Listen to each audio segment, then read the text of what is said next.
para grabar. Justo como les había enviado el día de ayer, esta semana tocó nuevamente Control. La idea era que puedan comparar, digamos, un poco las lecturas con los videos que les adjuntamos en el Control. Este Control me parece bien interesante porque creo que es interesante y también divertido, ¿no? Creo que los videos ilustran de una manera bastante pertinente y clara lo que los textos de alguna manera con un sustento mucho más desarrollado quieren decir, ¿no? Eh, no sé si alguien tiene tuvo alguna duda o alguna complicación en relación al control que le gustaría poder comentar en este momento. Sí, Carlos, cuéntame. En el chat de WhatsApp tuvimos una larga discusión sobre el número de líneas. Sí, Eh, es verdad, sí me percaté de eso. En general, creo que ya se los había comentado, si bien es cierto, damos esa indicación sobre las líneas como para tener un margen, no necesariamente va a estar mal si es que se exceden un poco de esas líneas, ¿no? En general. Entonces, eso creo que sí es importante de poder decir. Creo que en el control decía 10 líneas y espero que no haya sido mayor problema, pero cuéntenme de todas maneras si es que les supuso un problema para ver de qué manera podríamos desarrollarlo, pero en general creo que el objetivo un poco del control hay que tener en cuenta que como no es presencial y no necesariamente se puede apelar al factor sorpresa, hay que apelar a otro factor para poder motivar un poco el aprendizaje, ¿no? Y ahí con los jefes de práctica lo que definimos, ¿no? Es que la capacidad de síntesis que se pueda encontrar sobre la pregunta en específico. Si se exceden un poquito, no está mal. Yo igual lo voy a corregir, no me voy a poner troll y a partir de la línea 11 no la voy a corregir, sí lo voy a corregir. Pero en general quiero que sepan que la idea es que como no se puede apelar al factor sorpresa y saber si leyeron o no leyeron, como sería presencialmente, el objetivo es un poco poder motivar la capacidad de síntesis. Pero eso, básicamente. Gracias, Carlos, por mencionarlo. Entonces, no sé si hubiese alguna otra duda más o algún otro comentario. La idea es poder presentarles yo la presentación que he preparado y poder discutir un poco sobre los casos. Creo que esta clase, a mí me gusta mucho esta clase porque nos permite poder conversar largo y tendido sobre los casos, que son, digamos, la idea de esta clase es la comparación de muchos casos. Pero creo que también no solamente sirve para poder discutir y poder aprender, sino que también sirve como un ejemplo, un ejercicio pensando en los trabajos finales. Voy a pasar a compartir mi pantalla y por favor siéntanse libres de poder participar. Yo de todas maneras voy a motivarlos con algunas preguntas seguro a lo largo de la presentación. Eh, y sepan también que seguro que también voy a preguntarles directamente sobre alguna de las cosas que vayamos viendo. Como ya les comentaba, el objetivo el título de esta semana es estudiar pocos casos. Y tenemos dos textos bien interesantes. Creo que son de esos textos que retratan algunos temas que de alguna manera sabemos o que de alguna manera hemos interpretado, sobre todo por otras clases, ¿no? Sobre todo de historia. Creo que el texto, por ejemplo, de Kurtz, yo cuando lo leí lo relacionaba bastante con la clase de realidad social peruana en letras, ¿no? Creo que hay algunos temas por ahí que están relacionados. Me interesa, y bueno, el texto de Snyder y Durán creo que es bastante representativo de lo que se viene sabiendo en general sobre las organizaciones criminales que muchas veces están alrededor del narcotráfico, ¿no? Creo que principalmente esa fue la motivación por la cual pusimos los videos de narcos en el control, ¿no? La idea es en general conectar un poco más algunos temas que se han podido ver en otros espacios o en otros contextos con una mirada más concreta de análisis político comparado. Y ese creo que es lo que vamos a conversar. Justamente las dos imágenes lo retratan, creo, de esa manera. Voy a retomar brevemente, creo que es importante poder retomar un poco lo que De la Porta señalaba en un texto que pudimos leer hace unas semanas sobre las implicancias que tiene comparar pocos casos, ¿no? Estas son las características principales y voy a resaltar que una comparación de pocos casos va a buscar establecer relaciones generales y empíricas, es decir, comprobadas sobre la base del análisis sobre los casos, sobre la realidad entre, en general, dos variables, ¿no? A partir del control de ellas. ¿A qué se refiere con control? A partir de poder identificarlas en ese contexto y poder saber sus límites y sus fronteras, ¿no? Básicamente esa es la idea de lo que se quiere replicar en el trabajo final. En general, los estudios de pocos casos no suelen tener más de 20 casos, aunque yo creería que 20 casos son muchos casos como para poder hacer un análisis realmente profundo de pocos casos. La idea es poder estudiar fenómenos macro e interdimensionales y procesos institucionales también de corte histórico, ¿no? Que creo que es lo que muchos de ustedes, la gran mayoría de ustedes está buscando en su trabajo final. Bueno, el objetivo, como ya les comentaba, es poder identificar complejidades a través de encontrar coincidencias entre los casos o diferencias, ¿no? Un poco de lo que les he estado comentando también en las asesorías y en las clases pasadas es la importancia que tiene de poder identificar si es que los casos se parecen, ¿no? Y si es que se parecen, entonces para poder llegar a un hallazgo concreto en política comparada, más bien deberíamos esperar que el resultado o el fenómeno que nos interesa sea diferente en los casos, con la finalidad de poder identificar qué es lo que uno tiene y otro no tiene para poder explicar finalmente ese resultado.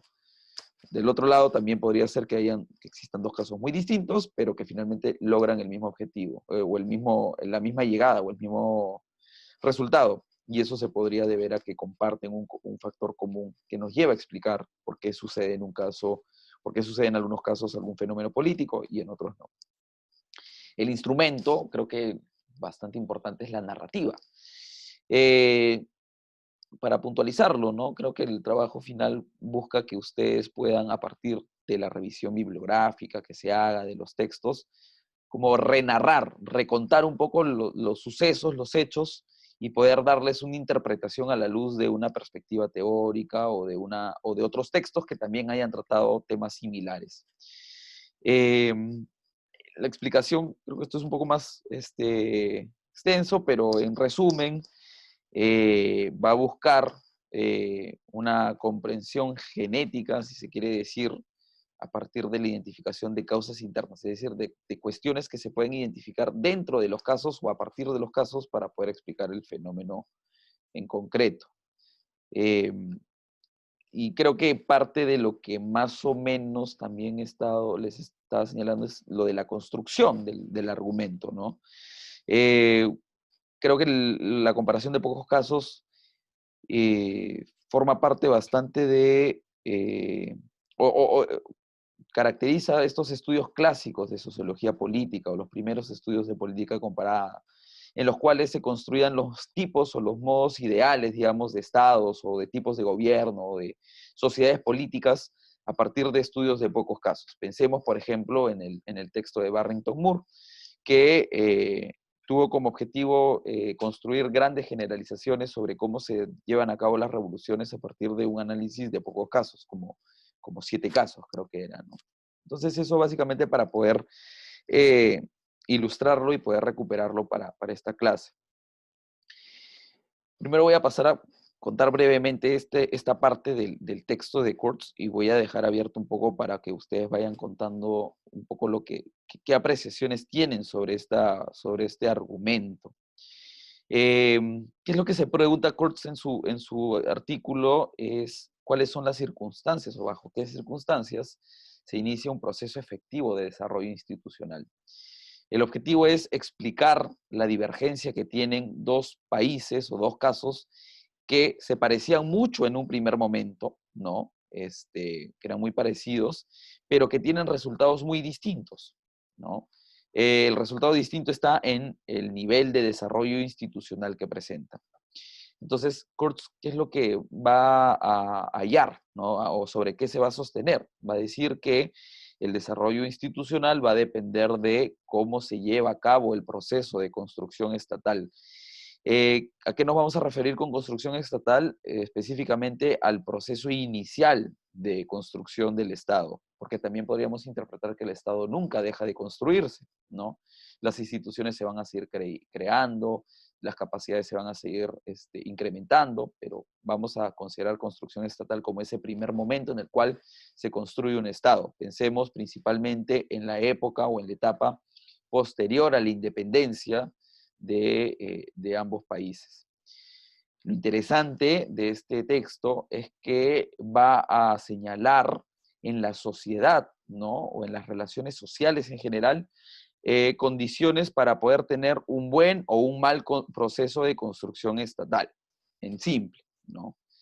Y ahí está bastante relacionado a estos dos puntos que señala el texto, ¿no? A las relaciones sociales, es decir, a las relaciones entre, en general, los patrones o las élites y los trabajadores o las clases populares, y otra condición va a ser que tan bien o no se llevan entre sí las élites nacionales. Es decir, si es que tuvieron un proceso en el cual se comparten y se reparten el poder de una manera más amistosa o más conversada o democrática, si quieren, o si es que están enfrentadas totalmente. Esas dos condiciones van a ser claves para el proceso de construcción estatal.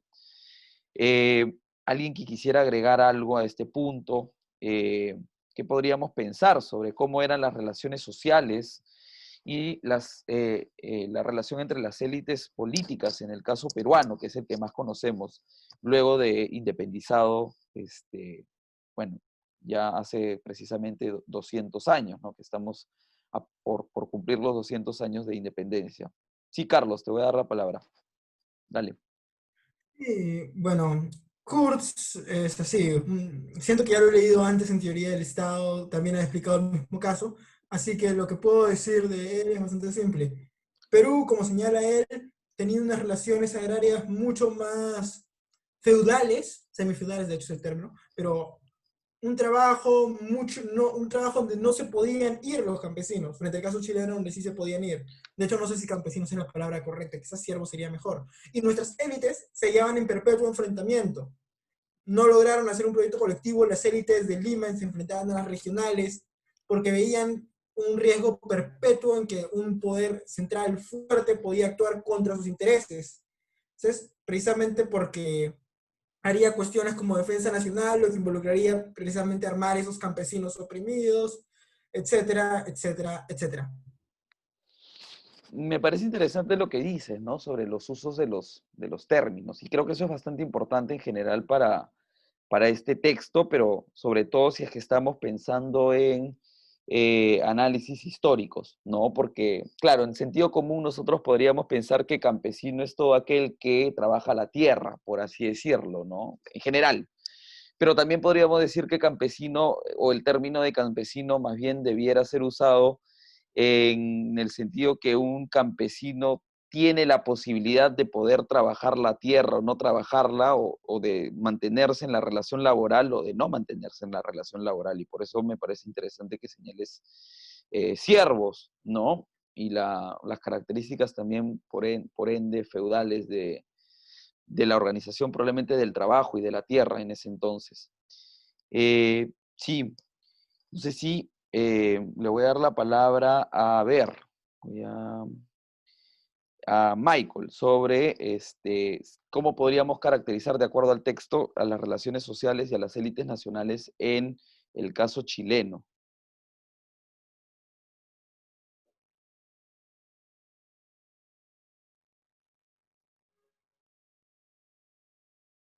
Hola, Michael.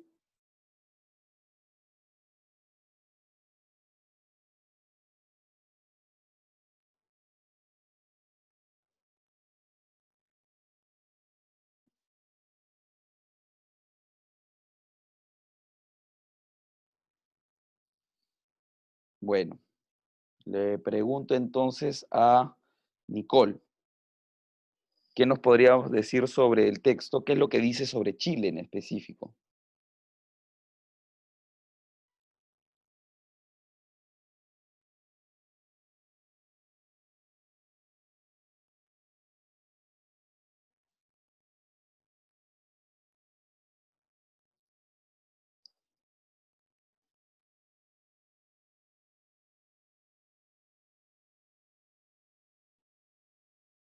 A otra persona que no responde.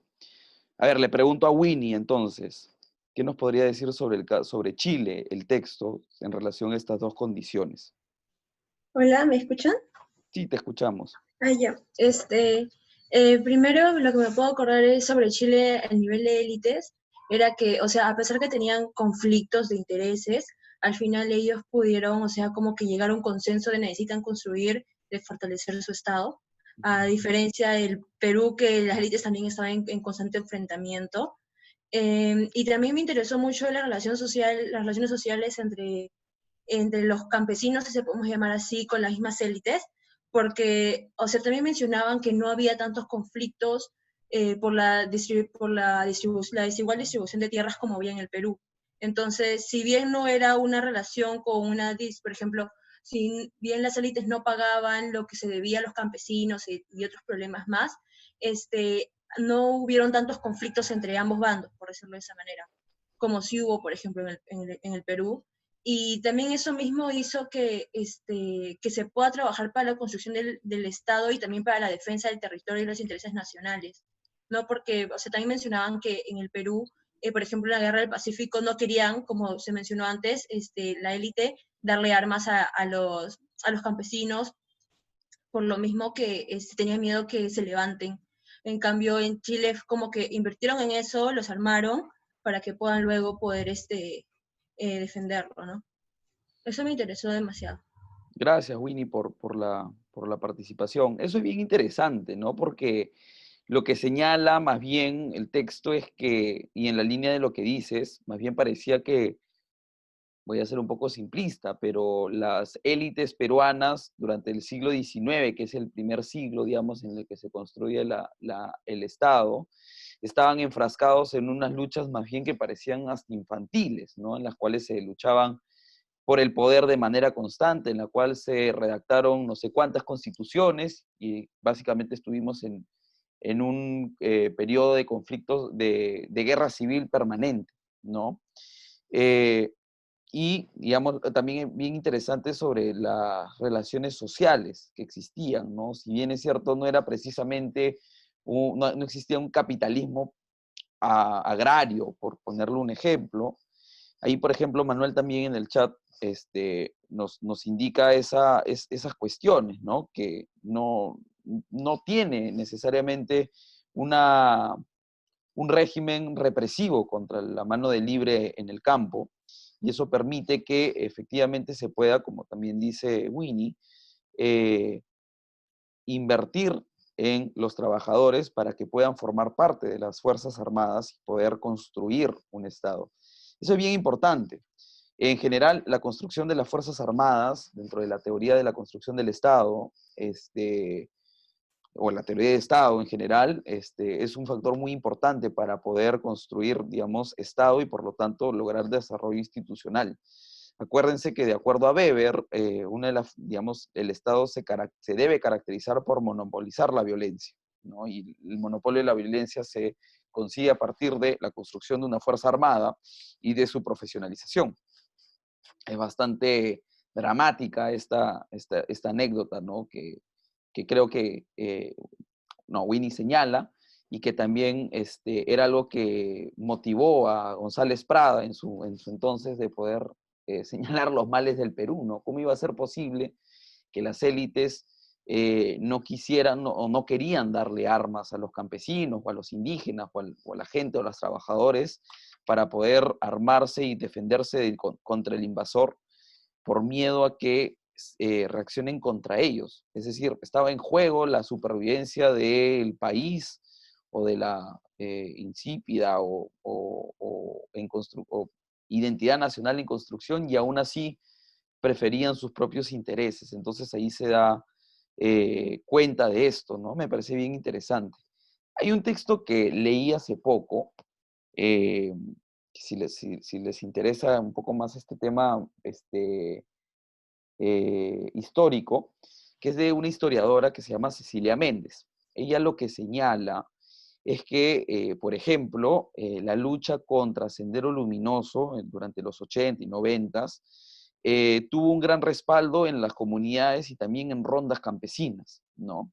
Digamos, la lucha desde el Estado por vencer a un enemigo común, en este caso serían los subversivos, los terroristas, con apoyo de las poblaciones locales. Y lo que señalaba ella es que durante el siglo XIX era algo que de alguna manera también habían hecho algunas de las incursiones de estas élites que se disputaban el poder, ¿no? Incluso desde la guerra de independencia, la necesidad de tener ese apoyo más local era bastante importante. Habían élites que efectivamente preferían no darle las armas, como sucedió en la Guerra del Pacífico, pero lo que señalaba este texto es que las gestas o los movimientos en estas guerras civiles más exitosos eran los que finalmente lograban ese apoyo con recursos o con armas o con hombres de poblaciones locales en estas guerras civiles que se fueron dando en todo el Perú durante el siglo XIX. Uni también señala, ¿no? Por chat, creo que no le ha llegado a todos, pero señala que son también las marcadas fragmentaciones regionales en el Perú. Y sí, eso es algo que quiero también señalar en un momento más. Sí, Alesia. Justo, o sea, bueno, de todas maneras, justo lo quería señalar, Francisco, pero me acordaba de que también el hecho de que la actividad económica, o sea, recuerdo que tal vez en algunas clases veíamos de cómo la actividad económica era muy distinta, o sea, divergía demasiado entre lo que, por ejemplo, entre cómo eran cómo era en el norte del Perú, por ejemplo, con el sur o con el centro, ¿no? O sea, que obviamente era un cuasi feudalismo, podría ser lo que ocurría sobre todo em, en el sur, como que más centro del Perú, ¿no? En cambio, había una mayor modernización en lo que era la costa, lo que eran las industrias que tal vez se podían ver como más, em, que traían mayores ganancias, o sea, que producían tal vez más y que se podía exportar, o sea, que funcionaba. Me parece que ahí está también el tema del azúcar, de las grandes empresas que habían en el norte del país, ¿no? Entonces eso también hace que haya una mayor modernización y tal vez no se mantengan este tipo de prácticas, lo cual supongo que, o sea, si hay tanta divergencia dentro de o sea, cómo son las relaciones con el agro y cómo son este,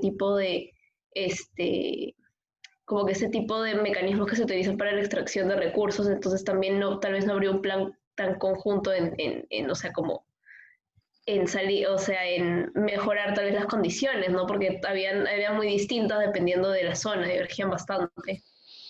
Sí, totalmente de acuerdo. Creo que una de las particularidades del Perú en comparación a Chile es que las distintas zonas, distintas regiones del Perú tenían distintas, primero, creería que distintos productos y por lo tanto distintas maneras de considerar desde la administración de estos recursos a la mano de obra, ¿no? Por ejemplo, en el sur había una forma de vincularse entre los hacendados, ¿no? Entre los gamonales, incluso desde un primer momento con la mano de obra local.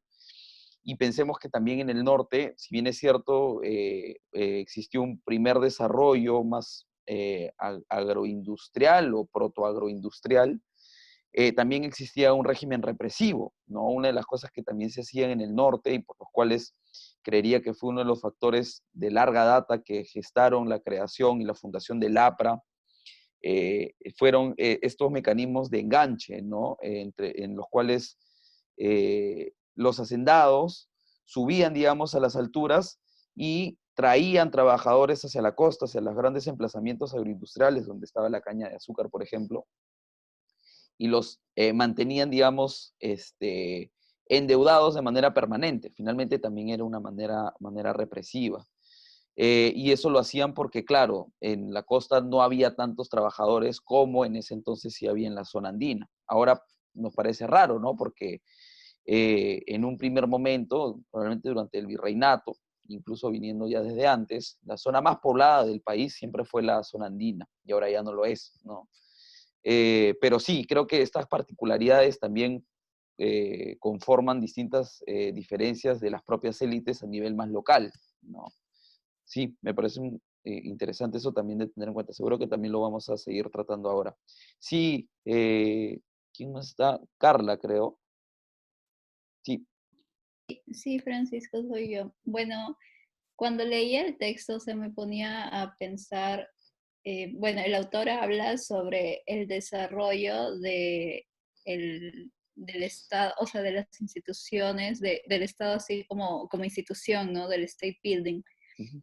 Pero yo me ponía a reflexionar un poco sobre la otra cara de esta misma moneda que es el nation building, o sea, la construcción de la nación, porque claro, menciona que acá en Perú teníamos una sociedad fragmentada, estratificada, ¿no? Que se veía superiores, inferiores.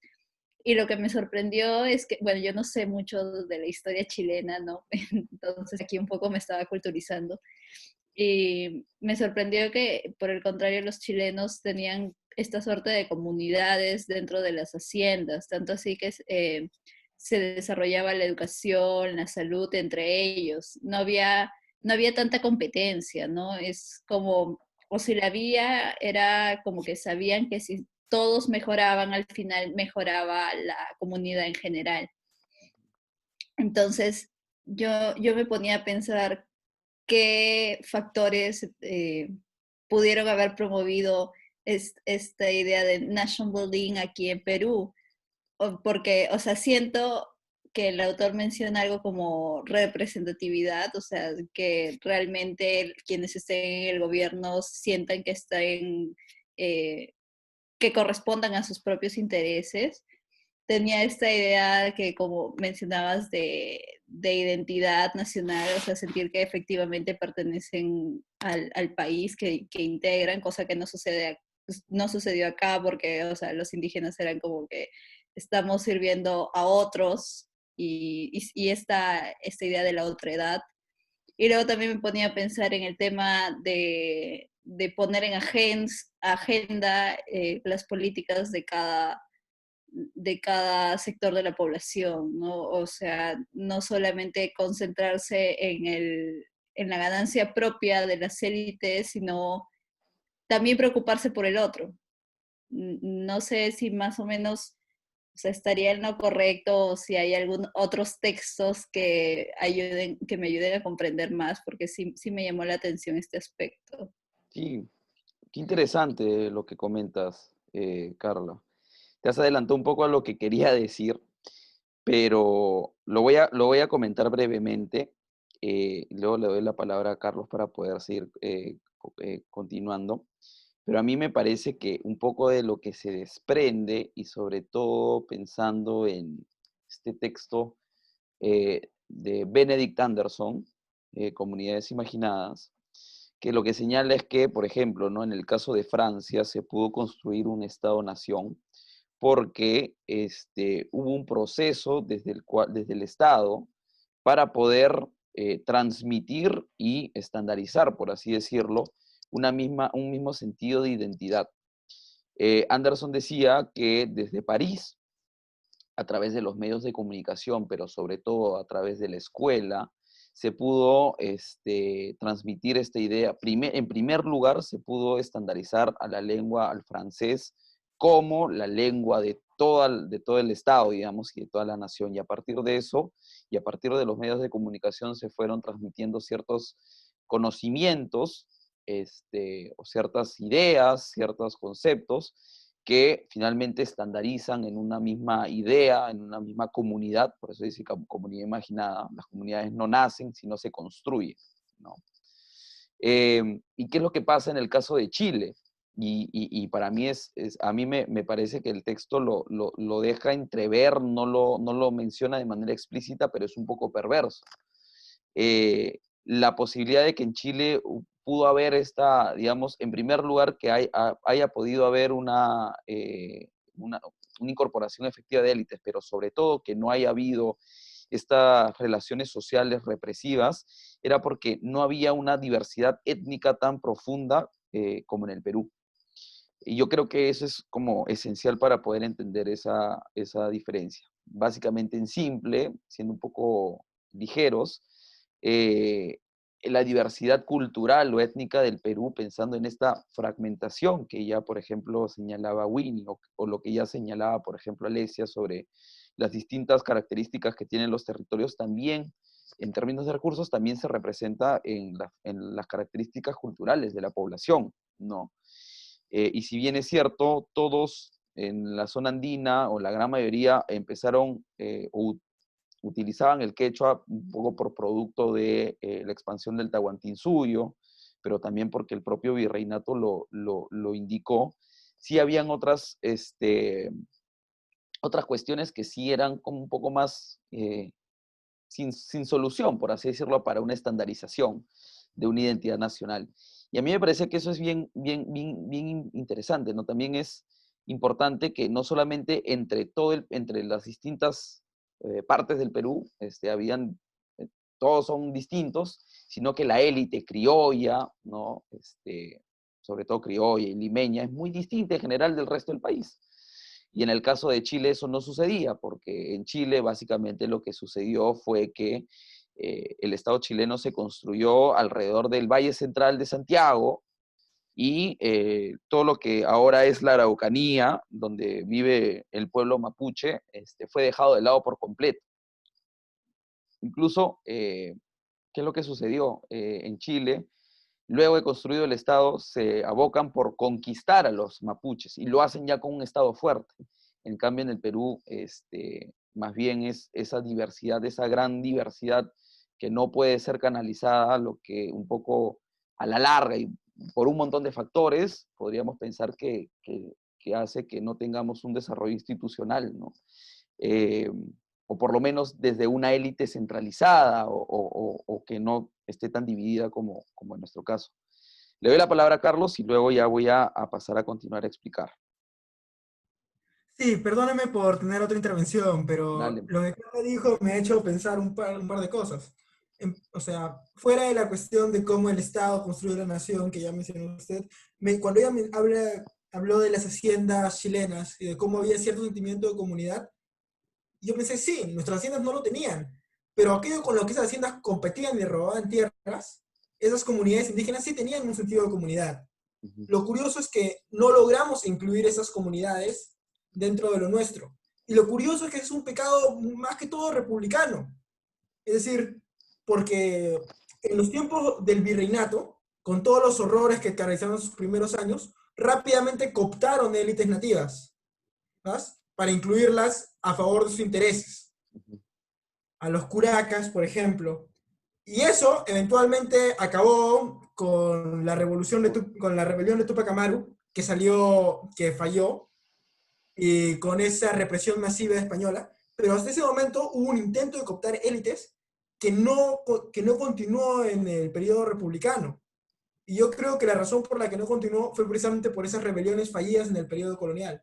Eso en las relaciones nativas. En las relaciones con élites regionales de Lima, eso es otro lío que también es complejo, porque entre los presidentes peruanos después de la independencia, no suele haber limeños, hasta como el año 1800 y pico. Gobiernan en Lima, pero son caudillos regionales. Ok, es Sí, cierto. sí, es bien interesante lo que dices, ¿no? Que es como hay un quiebre con la rebelión de Tupac Amaru, que finalmente, si es que no hubiese sucedido, probablemente hubiésemos tenido la construcción de una república con una inclusión mayor o más significativa de la que no existió definitivamente cuando se independiza el Perú, y cuando se construye el Estado y la república, o el llamado sueño republicano, ¿no? Es bien interesante eso. Creo que no le había prestado esa atención, pero sí, es importante también de señalar. Y claro, digamos, reprimir por completo, digamos, la condición indígena en general, en los primeros años de la República, eh, tenemos todos estos temas que creo que vuelvo una vez más a esta cuestión que a González Prada también le preocupaba, ¿no? Cómo es que las élites preferían básicamente que Chile nos conquistara a que armara a la propia población local, ¿no?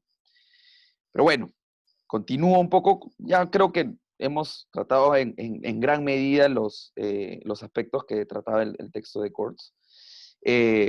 Voy a retratar un poco en general cuáles son estas condiciones. Lo que señala el texto es que los mecanismos de reclutamiento de la mano de obra son los que importan. Y esto importa porque en el siglo XIX, acá en Perú, en Chile y en cualquier parte del mundo, la gran mayoría de la población era rural. Entonces, básicamente esta importancia está definida por una cuestión incluso demográfica. Es como la gran mayoría de la población se va a vincular con el resto de población o con las instituciones. Para que exista desarrollo institucional, estas relaciones sociales, en la agricultura específicamente, no deben ser represivas. ¿Por qué debería ser esto? Para que la centralización del poder estatal no sea de vida o muerte para las élites locales, para los gamonales, para que se puedan generar posibilidades de recaudación de impuestos, es decir, para que, digamos, los trabajadores en el campo puedan tener ciertos derechos, pero también deberes, y que, así como reciben un sueldo, también paguen impuestos. Eso también genera, digamos, la recaudación de los impuestos que a la larga van a financiar las actividades o funciones de construcción del Estado. También, como ya les comentaba, esto genera condiciones para la modernización militar y la defensa colectiva del Estado. También podríamos indicar acá el monopolio de la violencia, ¿no?, que debe tener un Estado. Y también permite, ya más a la larga, condicionar ciertas condiciones sociodemográficas para la industrialización. Pensemos en cómo es que se desfeudaliza, en el caso de inglés, por ejemplo, el campo, y eso a la larga provoca que las grandes masas rurales, de población rural, se aboquen hacia las grandes ciudades. Pensemos hacia Liverpool, hacia Londres o hacia Birmingham, por ejemplo, y en donde se desarrollan las grandes industrias, características de lo que iría a ser la primera revolución industrial, ¿no? Y para el caso de las élites nacionales, es importante señalar que éstas deben tener una visión de largo plazo, ¿no? Que entre sí, si es que están organizadas en partidos o en facciones, que tengan en cuenta que tienen que invertir, digamos, en desarrollo institucional, en instituciones, en infraestructura, en servicios, para que a la larga estas élites también se beneficien. Y esto es algo que creo que hasta el día de hoy no sucede en el Perú, ¿no? Pensemos en los candidatos, típicos candidatos que muchas veces desde las élites se presentan y que más bien tienen como objetivo, en algún modo objetivo, más que gobernar para el país, beneficiarse ellos y sus amigos, o sus facciones, sus empresas, en general sus clases, ¿no? Las élites deben ser incorporadas, y esto es para que en la lucha por el poder, porque entre élites siempre podría haber lucha por el poder, esta lucha no sea de suma cero, ¿no? ¿A qué nos referimos con suma cero? A que llega a un punto en el que o mato o muero, como élite, o mato o muero. Y finalmente hay un tema muy interesante que señala Kurtz, que es que para quienes gobiernan en general solamente deberían ser las élites. Es decir, para un desarrollo institucional debe haber cierta exclusión de clases medias o populares, o incluso élites agrarias, eh, eh, si es que éstas están enfrentadas a élites principalmente urbanas. Podríamos pensar también burguesas o empresariales. ¿Cómo se desarrolla en los casos de estudio? ¿No? Y ya lo hemos estado conversando. En el caso de Perú, tenemos relaciones sociales represivas y élites nacionales en una situación de permanente exclusión, ¿no? Pensemos en cómo es que se vinculaban en alianzas frágiles algunas élites urbanas con rurales, principalmente agrarias, para poder mantener ese régimen agrario de servidumbre y no para construir un Estado. Y en el caso de Chile, aunque no era capitalista el campo o la producción agraria, no había necesariamente una cuestión, una relación social represiva, sino que la mano de obra era libre y hubo una incorporación efectiva de las élites. Ahora, esta incorporación de las élites constituyó lo que se puede denominar como una suerte de democracia oligárquica, ¿no? Que entre ellos se repartían el poder, que le imprimían una lógica de largo plazo a la construcción del Estado, pero que finalmente no necesariamente tenía como objetivo ser democrático. Eso es bien importante de poder señalar. ¿Y qué indicador usa el texto? Ese es bastante revelador, ¿no? La recaudación de los impuestos como un indicador de construcción de Estado o de desarrollo institucional. Y en el caso de Chile sí existe por lo menos información, y no solamente hay información, sino que se demuestra que hay un crecimiento en la recaudación de impuestos, es decir, que el Estado se va desarrollando y se va construyendo. Y en el caso del Perú, ni siquiera podemos saber si es que se disminuye o aumenta, sino que ni siquiera existe información o data para poder indicar cualquiera de las dos posibilidades. No sé si hay algún otro punto más que quisieran agregar hasta este punto sobre este texto de Kurtz. Bueno, voy a continuar con el texto de Snyder y Durán, que también tiene una propuesta bien interesante. Ah, Carla, sí, cuéntame. Cuéntanos más Sí, bien. sí, antes de que pases al otro texto, yo tenía un poco la duda, es que a la hora que leí como que se me fue la idea y no lo comprendí bien, pero en algún momento el autor hace esta relación de por qué no usaría el PBI Ujú. y no lo terminé de comprender. Lo del PBI me parece que es porque, no recuerdo exactamente esa parte, ya, pero de lo poco que recuerdo, podría ser que el PBI no necesariamente implica un desarrollo institucional. No necesariamente porque haya más PBI significa que hay más Estado. Podríamos pensar que incluso la actividad privada aumenta el PBI. Y me parece que también es complicado por una cuestión de medición monetaria de ese entonces, ¿no? Creo que conseguir ese tipo de información era mucho más complicado por la falta de estandarización probablemente de las monedas que se usaban en ese entonces, sobre todo en el siglo XIX.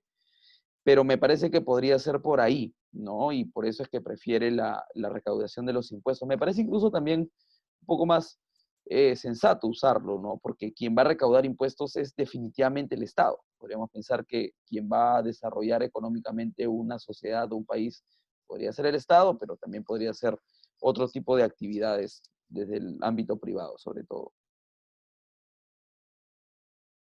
Ya, ok, gracias. No, gracias a ti. Perfecto. Entonces, pasamos al otro texto, para no extendernos tampoco una barbaridad. Y acá yo quería preguntarles exactamente cuáles eran en principio me gustaría poder volver a retratar lo que fue la pregunta del control, ¿no? ¿Cuáles eran esas posibilidades o esas oportunidades de la violencia de acuerdo a los dos videos?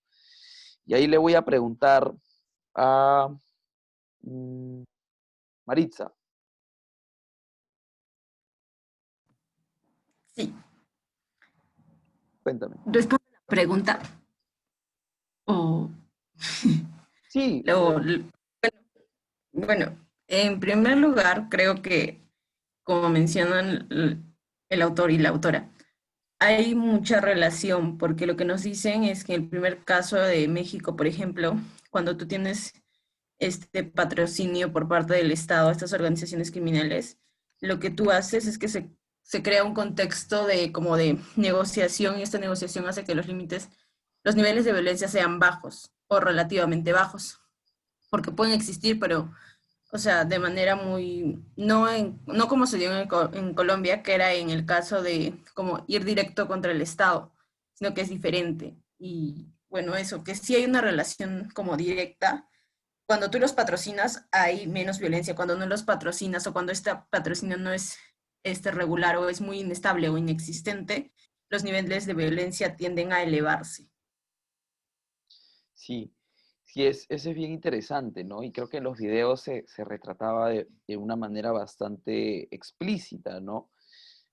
Por una parte, en el caso de México, se veía cómo es que a partir de una negociación entre el narco y las altas esferas del Estado, se podía contener incluso a otra institución del Estado que sí estaba interesada en poder luchar contra la criminalidad y el narcotráfico, ¿no? Y eso finalmente hace que no exista violencia en esa escena en específico, con la gran cantidad de armas que había, ¿no? Y por otro lado, en el caso de Colombia, como bien señala Maritza, no existe esta como negociación o acuerdo entre instituciones y criminalidad o criminales, sino que más bien los criminales están, de alguna manera, tienen la sartén por el mango y tienen una capacidad de poder influir o incluso también ejercer violencia sobre los funcionarios o las instituciones del Estado. Entonces, eso es bien, bien interesante. Pensemos, por ejemplo, en cómo Pablo Escobar, en el caso de Colombia, mandaba a ejecutar o asesinar incluso a candidatos presidenciales, ¿no? Creo que eso sucedió en 2 ocasiones. En una sí le resultó efectivo y en otro caso creo que fue infructuoso, ¿no? Como señala Maritza por el chat, en el primer caso hay una negociación y por lo tanto hay un acuerdo, digamos, entre instituciones y criminales, y en el segundo hay una amenaza. Y en esa amenaza, en esa posibilidad de amenaza, hay un hilo muy finito en el cual la violencia se puede ejercer. Me parece que Álvaro había levantado su mano. Le pregunto nuevamente si es que quería participar, si no le doy la palabra a Alesia, que ha levantado su mano. Sí, o sea, iba a mencionar justamente lo que tú acabas de mencionar, ¿no? Que a partir también de los videos se ve como en el caso de México, con el Rafa Quintero, si no me equivoco, se Sí, llamaba, ¿no? de Rafa Quintero. Ya, sí. Que con el Rafa Quintero, el mismo jefe de la policía de ese escuadrón le dice, aquí no tiene por qué morir nadie, se sube al avión y empiezan a hablar entre ellos. Entonces ahí se muestra lo que Snyder y Durán dicen, que en México hay como que esta negociación para que el Estado salga bien parado, cuando en realidad básicamente es un narcoestado México bajo el PRI. Y en cambio en Colombia, se veía como Escobar en los videos también, en el video, decía, o aceptan esto, o los mato a todos y a sus familias también. Básicamente eso, por eso la famosa frase, ¿no? Plata o plomo, aceptas mi trato, o, o los mato a ustedes y a sus familias. En una muestra de poder también, sí, en una muestra de poder, le dice a cada uno sus nombres, como diciendo, yo los estoy esperando a ustedes, yo sé dónde están. Si no me colaboran conmigo, ustedes y sus familias van a morir. Entonces ahí se ve perfectamente cómo mientras en México hay como un intercambio, yo te protejo, pero tú no matas, en México, en Colombia es, o me dejan trabajar o los mato a ustedes. Eso básicamente. Sí, básicamente, sí, totalmente de acuerdo, ¿no? Creo que los videos ilustran más, en una mejor medida, lo que el texto de alguna manera quiere señalar, ¿no? Importante lo que dice sobre este narcoestado que existía con el PRI, y ahí es importante decir que cuando el PRI cae, ¿no? No cae, pero pierde su hegemonía indiscutible durante 70 años en México, es porque existe un proceso de democratización, ¿no? ¿Y qué es lo que implica ese proceso de democratización a todo nivel en México, no solamente en el nacional, sino en el federal o subnacional? Es que ya no va a ser solamente el PRI quien va a gobernar los estados o los municipios. Entonces, ya no existe una estabilidad de los acuerdos entre los distintos grupos criminales y el Estado. Y eso va a generar violencia, ¿no? La democracia trajo violencia, digamos, en el caso de México. Sí, Alesia, dale. Sí, justo también me parece que en el video, los videos, algo interesante que mostraban era que, por ejemplo, en lo que plantean los autores, dicen en una parte que como había una mayor, o sea, dado que el PRI estaba o sea, estaba básicamente monopolizando toda la estructura estatal, entonces había una mayor coordinación y creo que también eso se puede evidenciar a la hora, por ejemplo, cómo si existía eso en México y en el caso de Colombia no era muy evidente, porque creo que la policía, o sea, al comienzo que los detiene, les dice que ellos no son como la policía de Medellín, porque de alguna forma la policía de Medellín ya estaba comprada y me parece que ellos eran o sea, Luego encontré otro video que era un toque más largo y decían de que creo que se llamaba la DAS. No sé si era la DAS o no. Creo que tenía otro nombre, pero era como el FBI de Colombia, los agentes que son los que detienen a Pablo Escobar y que de alguna forma ellos le dicen que ellos no son como, o sea, que ellos no van a verse como coercionados a partir de esas amenazas, pero finalmente lo hacen, ¿no? Entonces también ahí demuestra cómo está, o sea, cómo sí se puede llegar de alguna forma. Está en el límite de esto donde le dice, si ustedes como que no me dejan, o sea, no me dejan pasar, yo conozco todos sus, o sea, toda su información, ¿no? De hecho, como que conozco de su familia y todo esto, entonces como como que una mayor cercanía a un casi episodio de violencia, por así decirlo, a diferencia que del caso mexicano. Ujú. Sí, de acuerdo. Podríamos pensar también que el hecho de la amenaza ya es un tipo de violencia, ¿no? Podríamos pensar también en un sentido más laxo de lo que podríamos indicar como violencia, pero pensemos todo el baño de sangre que generó el cártel de Medellín, ¿no? Sí, totalmente de acuerdo. Creo que ahí también es bastante importante lo que dices ahí, Alesia, sobre los distintos cuerpos, digamos, policiales o instituciones que están involucradas, ¿no? Y esto creo que es importante porque el Estado no es un solo ente o no es un solo cuerpo de funcionarios o de personas o de funciones, sino que es más bien, está desperdigado, está desagregado y bien un grupo podría decir, yo no voy a caer, pero probablemente el jefe de los que dicen que no van a caer en esta coerción o en esta amenaza, finalmente sí caen en eso y finalmente tienen que acatar un poco las órdenes, ¿no?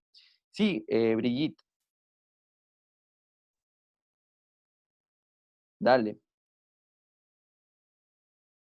Hola, disculpa. Yo pregunto, tengo una duda acerca del rol de la DEA, Ujú. que no me, o de las organizaciones de Estados Unidos que cumplen como que un rol en todo este tema. Cuando ellos están, ¿no se produce como que más incertidumbre acerca de lo que puede pasar y por ende más violencia? Yo creo que sí, es ¿O es interesante. posible que el Estado controle esas organizaciones?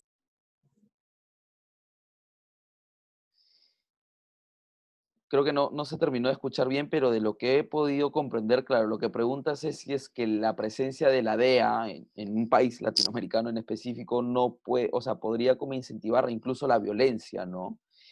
Y yo creo que ahí el tema de la DEA es un riesgo que a veces el gobierno, por ejemplo, de México en un momento, pero también pensando a México y a Colombia como narcoestados probablemente, son riesgos que tienen que tomar, que finalmente les dejan entrar, ¿no? Porque hay acuerdos internacionales que tienen que respetar y porque finalmente muchas veces la entrada de la DEA es una condición para otro tipo de cuestiones, como préstamos o como facilidades de libre comercio, por ejemplo, ¿no? Pensemos en eso.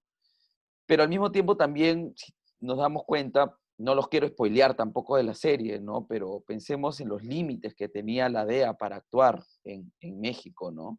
Estaban ahí, los dejaban estar, pero cuántas limitaciones se les puso, ¿no? Cuántas trabas se les puso.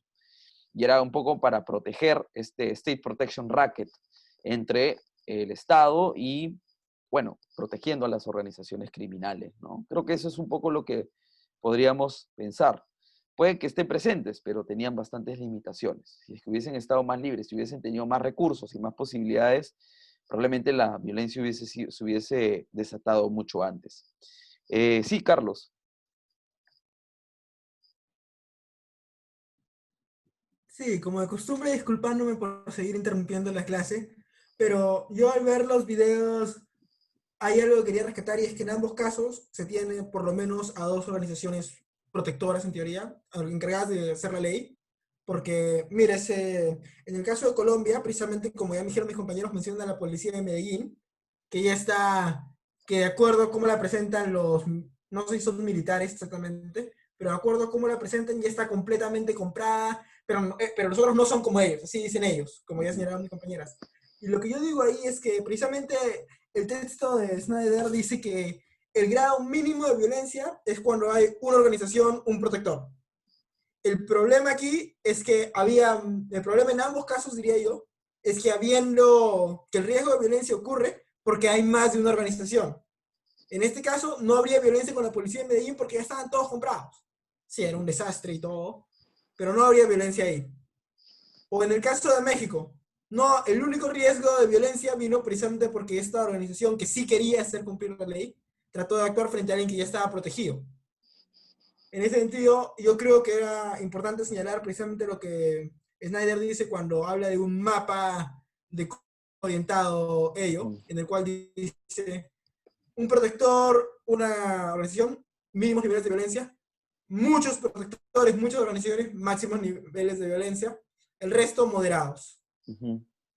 Sí, ahí es bien importante lo que dices. Creo, casi seguro estoy que el cuerpo policial con el que se encuentra Pablo Escobar en la carretera, claro, no es la policía de Medellín a la cual ya tenía comprada, sino más bien es la policía del departamento de Antioquia, ¿no? Que tendría como una función más regional, por así decirlo. Lo que dices es bien importante y lo vamos a ver justo al final, que es sobre la geografía de la criminalidad y el enforcement, que sería como la aplicación de la ley. Ahora lo vamos a ver. Pero bueno, para ir continuando, un poco como retomando lo que hemos venido diciendo, lo voy a pasar brevemente como haciendo un resumen de lo que ya hemos discutido. El texto de Snyder y Durán se pregunta sobre la relación entre la violencia y la ilegalidad, ¿no? Y una de las cuestiones que les preocupan es que no en toda situación de ilegalidad va a haber violencia. Uno podría pensar que cuando hay ilegalidad hay violencia, ¿no? Pero no necesariamente sucede así. Entonces, ¿qué es lo que motiva o qué es lo que explica la violencia cuando hay ilegalidad, ¿no? Entonces, ¿qué es lo que encuentra el texto? Que son las reformas de descentralización y democratización, como ya les comentaba, en el caso sobre todo de México, pero también podríamos decir que en el caso de Colombia, lo que en un primer momento descomponen estos acuerdos o estas relaciones de protección estatal del crimen. Y eso va a desatar o va a explicar la intensidad de la violencia. El texto busca identificar estos factores que determinan la variación temporal de la intensidad de la violencia y los casos, creo que los mejores casos que pudo haber elegido eran México y Colombia. Claro, que el argumento central es que estas reformas de descentralización y democratización general, no solamente de acceso al poder, pero también de cómo se organizan las instituciones del Estado en el territorio, podrían poner en jaque a los State Protection Rackets, ¿no? Que son estos regímenes, por así decirlo, esquemas o acuerdos de protección mutua entre la organización criminal y el Estado. Para que esto pueda suceder, para que se pueda construir, las organizaciones tienen que tener dos condiciones. Tienen que efectivamente pagar, ¿no?, a los oficiales del Estado, es decir, su negocio tiene que ser rentable, y tienen que aceptar ciertos trade-offs, ¿no? Tienen que aceptar que no siempre van a tener que aplicar la violencia o que pueden compartir información de rivales. Es decir, tienen que colaborar con algo. Algo tienen que dar a cambio, no solamente plata, sino alguna otra cosa más que facilite no solamente el enriquecimiento de los bolsillos de los oficiales del Estado, sino también su propio trabajo dentro del Estado. Por otro lado, las instituciones tienen que tener otras dos condiciones. Tienen que poder tener cierto poder o cierto margen de poder suficiente para amenazar con altos costos de la violencia, ¿no? Pensemos, por ejemplo, en el caso en el caso de México, ¿no? El Estado en México, por lo menos creería que es mucho más fuerte que en el caso colombiano, y el hecho de poder romper esa posibilidad de protección le hubiese generado muchos problemas a la organización criminal. Y finalmente también tiene que tener cierta capacidad para poder abstenerse de aplicar la ley o de aplicarla de manera selectiva. Y esto es mucho más posible cuando existe cierta hegemonía de una facción, de un partido o de un grupo de poder. Pensemos en lo que, por ejemplo, señalaba Álvaro en el PRI, el poder indiscutible del PRI. Con ese poder indiscutible era posible poder abstenerse de aplicar la ley o de aplicarla de una manera bastante selectiva. yo les traigo acá unos ejemplos sobre estos State Protection Rackets. Creo que el primero ya está bastante explícito de lo que hemos venido hablando. A mí me gusta mucho este anuncio que se pudo ver en cierto momento en México, que dice que frente a la ineptitud de lidiar con el narco, vota por el PRI porque ellos tienen la experiencia de negociar con ellos, ¿no? Eso es bastante representativo e ilustrativo de lo que podríamos estar considerando como estos esquemas o estas instituciones informales, como bien señalaba la definición en la diapositiva anterior, ¿no? Acá estaba la definición, que estos State Protection Rackets son estas instituciones informales a través de las cuales los funcionarios públicos se abstienen o ejercen de manera selectiva sus funciones de lucha contra el crimen o la violencia a cambio de ciertos beneficios o ciertas cuestiones que negocian con las organizaciones criminales. Pero pensemos también en estos otros casos, ¿no? ¿Quién me podría decir cuál sería el esquema de State Protection Racket entre los personajes de la figura inferior izquierda?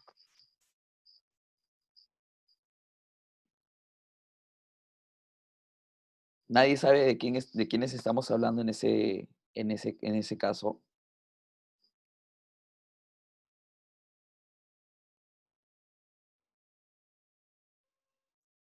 Bueno, les cuento, porque probablemente ya es algo que no se ha explotado tanto como podría haberse explotado. Bueno, a la derecha está efectivamente Vladimiro Montesinos, el gran asesor que tenía Alberto Fujimori, y a la mano izquierda está quien en los 90 se hacía llamar como el Vaticano. El Vaticano era un narcotraficante peruano que pudo conocer en 1989 a Pablo Escobar y que desde el Guayaga le proveía de cocaína al cártel de Cali, ¿no? Vaticano era tan querido en el Guayaga, en esta zona, en el departamento de San Martín, en Huánuco, que lo que hacía era algo muy similar a lo que hacía Pablo Escobar en Medellín, ¿no? Construía a favor de las poblaciones locales, construía canchas de fútbol, daba servicios y era bastante querido. Y a cambio, ¿qué es lo que sucedía? Que tenía a su favor la posibilidad de poder tener pistas de aterrizaje para las avionetas que sacaban la droga hacia Colombia. Pero ¿cuál era el State Protection Racket en este caso específico?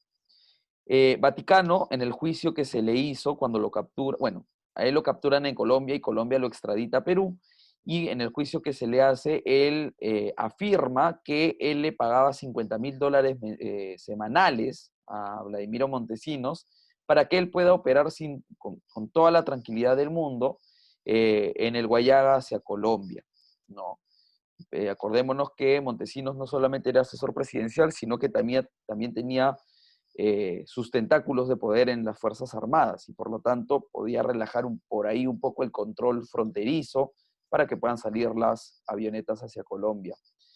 Entonces, en ese sentido había un mutuo, digamos, acuerdo entre el Estado, entre las instituciones, de Montesinos, y el narcotráfico en ese entonces, ¿no? Estos son un poco los bosquejos o esbozos de lo que podría haber sido lo que alguna vez se ha señalado como el narcoestado que tuvimos cuando Fujimori era presidente. Lamentablemente Vaticano, ¿qué sucedió con Vaticano? Dicen, ¿no?, que cuando estuvo ya recluido en la cárcel, desde las fuerzas del orden, por haber delatado a Montesinos, lo sometieron a distintas torturas, ¿no? De hecho, hace poco ha salido libre, me parece que ha salido libre hace unos 3, 4 años, un poquito menos probablemente, y había anunciado que se iba a hacer creo que un programa de televisión, una serie sobre su vida, pero hasta ahora no sabemos nada de eso. Yo realmente creo que sería bien interesante para poder conocer un poco más sobre ese tema. Sobre la imagen superior derecha, ¿alguien quisiera agregar o comentar algo al respecto? Sí, Álvaro, dale. Sí, Diosdado Cabello, el presidente la constituyente de Venezuela, y si no me equivoco, también vicepresidente, o ya no, de Maduro. Eh, ¿No? Creo que ya no es vicepresidente. creo que no. Pero sí es No estoy- presidente del constituyente. sí es de la constituyente, sí. Sí. Que el constituyente, dicho de paso, ya dijeron que no van a hacer. Si no me equivoco, el esquema ahí es que hay una relación entre el gobierno de Maduro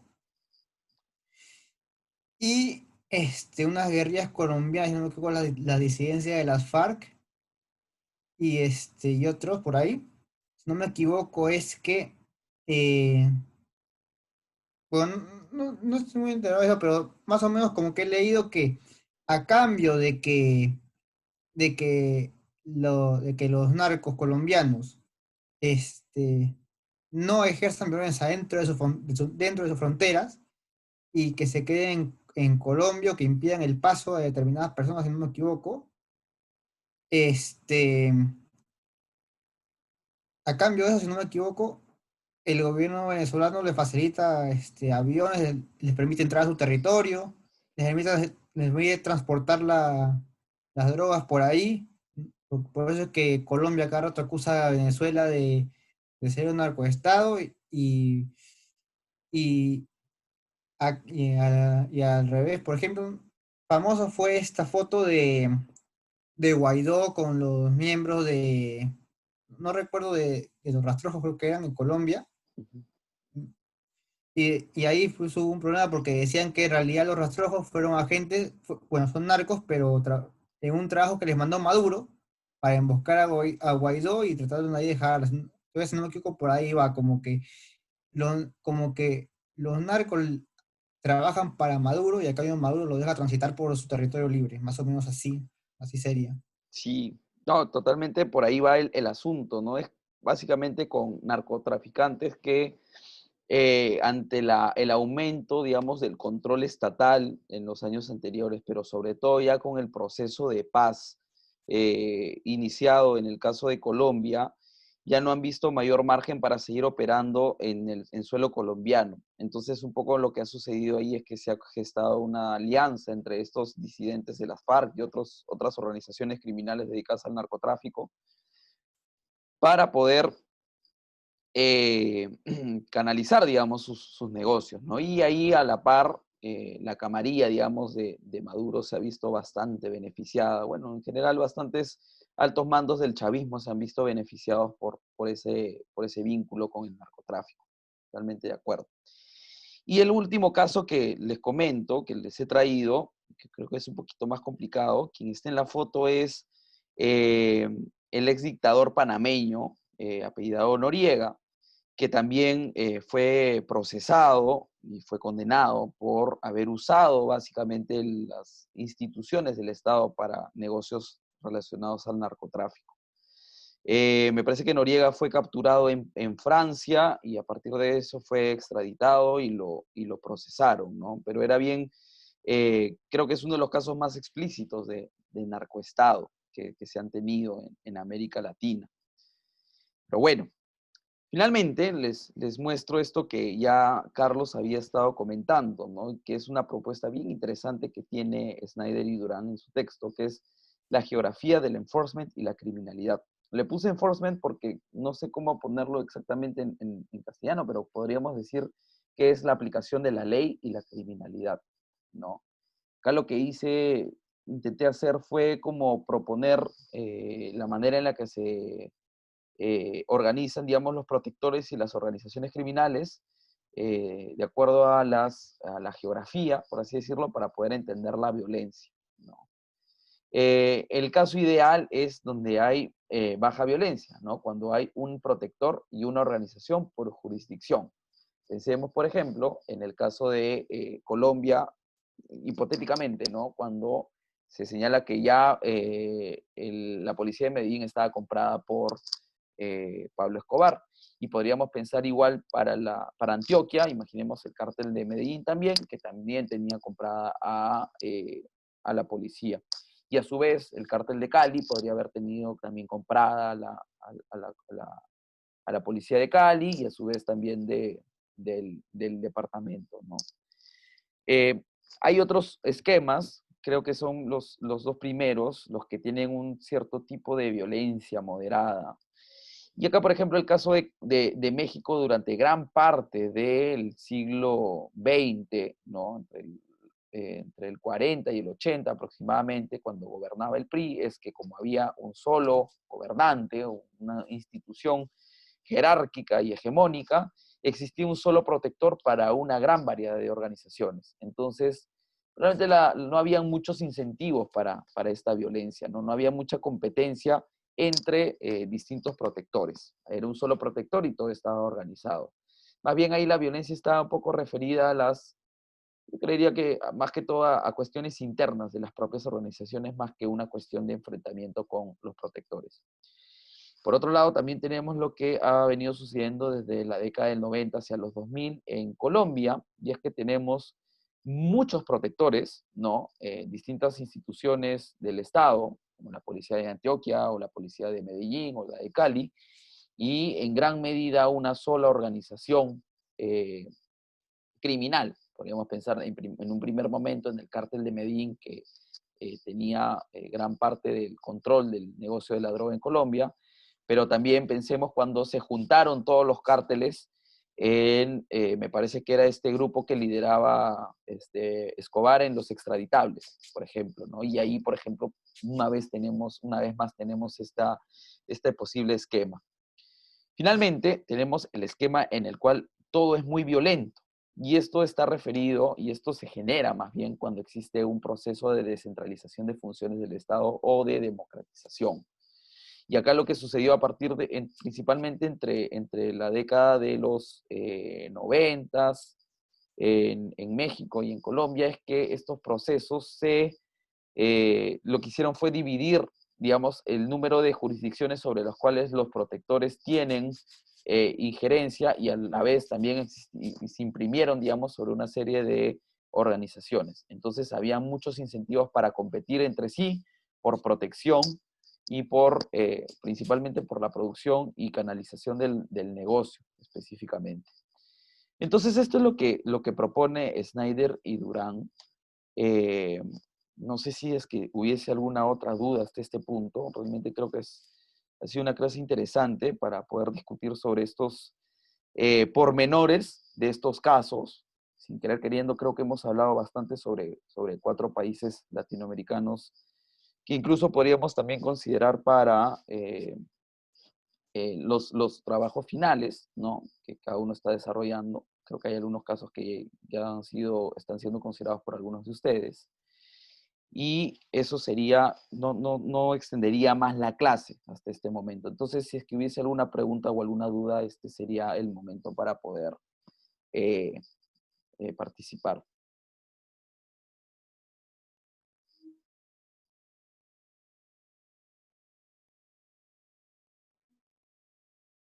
Sí, Álvaro, dale. Sí, Francisco, una consulta. Yo en texto, si no me equivoco, también mencionan la parte de la presencia del Estado. De que cuando no hay presencia del Estado, le hace más fácil a las organizaciones criminales controlar esto. Pero en el caso de México, por ejemplo, tenían, si no me equivoco, tenían presencia, pero se aliaron. Entonces, ¿qué pasaría si hay presencia del Estado? No me acuerdo, ¿qué pasaría si, eh, bueno, sí, si hay presencia del Estado, pero ¿cómo se puede? Pero la población de esa localidad Ujú. se encuentra a favor de la organización, que es más o menos lo que pasó en Colombia, ¿no? Que le daban a la población y la población se aliaba con los narcos. ¿Qué sucede ahí? Porque me parece Interesante. que la sociedad también Ujú. sería importante en este caso. Sí, eso es importante. Me parece que es importante y un poco como queda por fuera del análisis, ¿no? Podríamos considerar como un tercer elemento, un tercer factor para poder explicar la violencia, la relación que pueda tener con la población, digamos, digamos la institución protectora o la organización criminal. Pero al mismo tiempo también podríamos pensar que ya estaría un poco implícito el tema de la población en estos casos, ¿no? ¿Por qué lo digo? creo que existen más, como decía, ¿no? Cuando hay mayor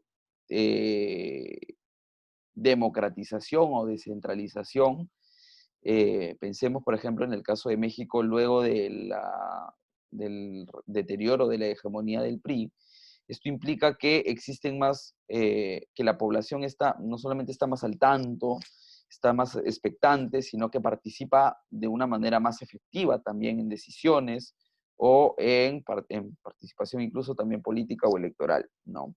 Entonces, principalmente lo que puede suceder en ese caso es que cuando la población está más al tanto o está más expectante sobre el Estado, podríamos pensar que el Estado tiene menores posibilidades de poder aplicar de manera selectiva la ley, ¿no?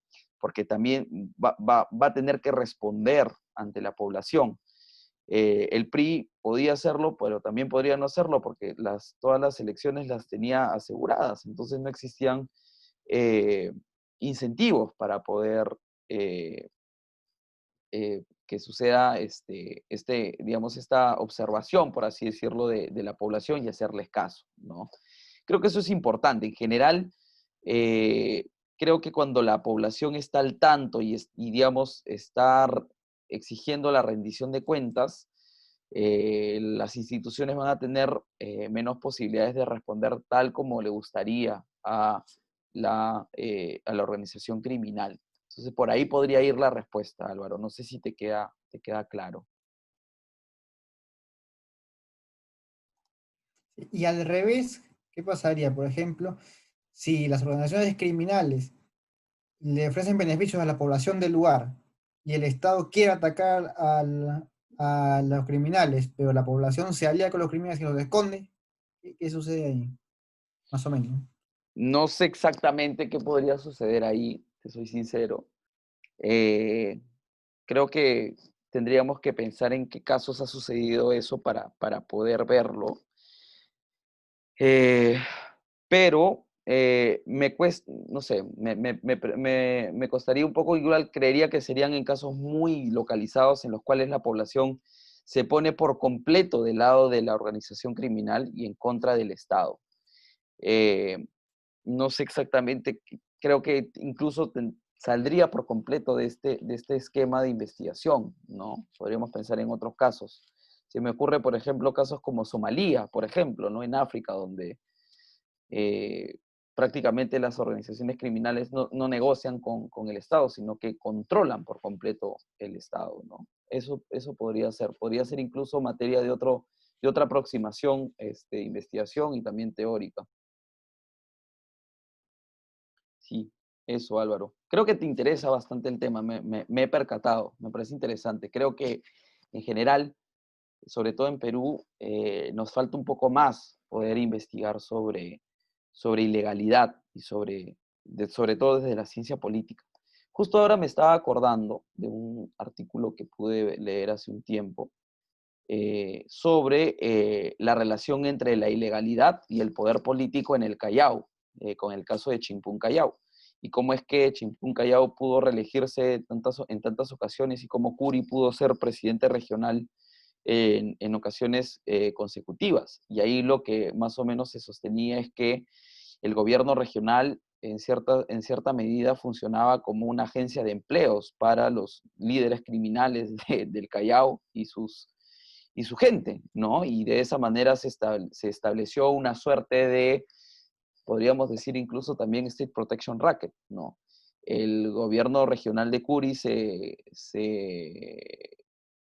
proponía como una gestión eficiente en la cual se había calmado un poco la criminalidad y por otro lado también les permitía tener ingresos a la criminalidad y también les daban cierto margen para que puedan seguir operando dentro de la criminalidad, ¿no? Entonces eso es una cuestión que es interesante, pero creería que en general está aún pendiente de poder seguir profundizando, no solamente en el Callao, sino en otros espacios donde también existe cierta relación entre el poder político y la criminalidad. Sí, como dice Isaura, contrataban a los delincuentes como seguridad, ¿no? Les daban sus chalecos y les daban como esta figura de como agentes de seguridad. No eran exactamente serenazgos, pero tenían una función similar en el Callao, ¿no? Y era bastante extraño, porque incluso algunos con el chalequito del gobierno regional seguían haciendo microcomercialización de drogas o algún otro tipo de, de, de acto criminal, ¿no? Y eso es bien interesante, porque creo que no sabemos mucho aún sobre esto, ¿no?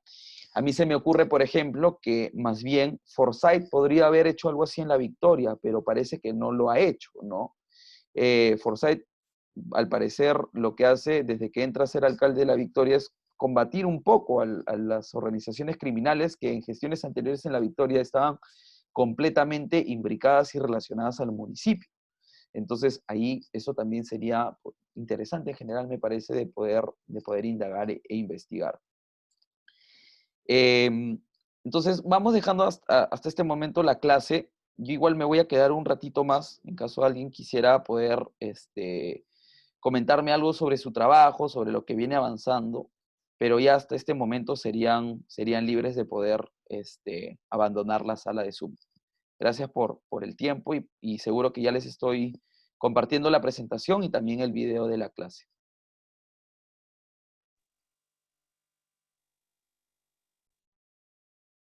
Gracias, Francisco. Gracias a ustedes. Gracias, Francisco. Hasta Como luego. Francisco. Chao, chao.